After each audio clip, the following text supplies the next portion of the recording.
Takbo!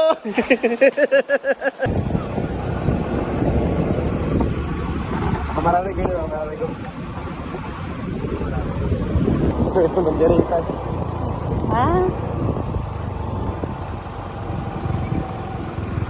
May banderitas daw, paldo na sabi ni mama.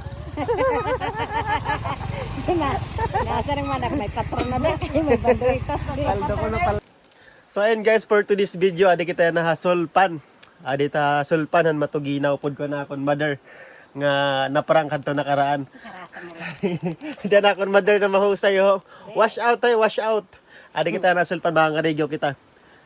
First time namon ko madiana, so goods. So kikitaon na lang natin mamaya ang sulod ngadto kon anong itsura niya.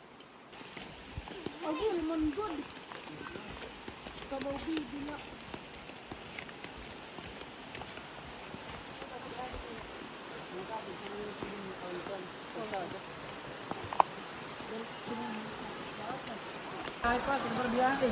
Yan na ko pala. Papatanay. Oy. Kumana dyan lang today. What's out guys? Adi na kita na sultan kudarat.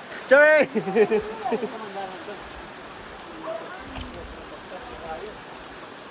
Kapinat. So di mo niya itsura nga di guys. Mapinat. Ay, sa mga nature lover dyan, so pasukin nyo na to dito sa sultan. Dito lang to sa Baros, ang Matuginaw. Napakaganda dito guys. Tara, let's go. Ayun guys, sa loob ng 3 years, makakarigaw gyapon kita. So, dire pa nga ni kung tayo ni pwede, kaya hanggang 4 years kung tabago ako marigo. Pero sige, try natin kaya maupay nga dinira tubig. Makakarigaw gyapon kita nga after 4 years. Sa wakas, papaso na. Be, ito. Sarap ng tubig nila dito, malamig.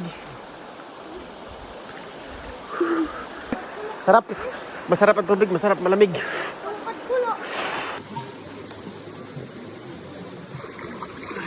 Gustong maligo, mag-nature dyan sa mga nature lover. Kahit wala kayong lover, mag-nature na lang tayo. So ito na, recommended ko sa inyo dito. Napakaganda dito ng view at napakaganda ng paliguan dito. Napakalamig ng tubig. Lalo na sa panahon ngayon, napakainit ng panahon. Kasi halos lahat, wala nang tira. Ito na yung solusyon. Come here!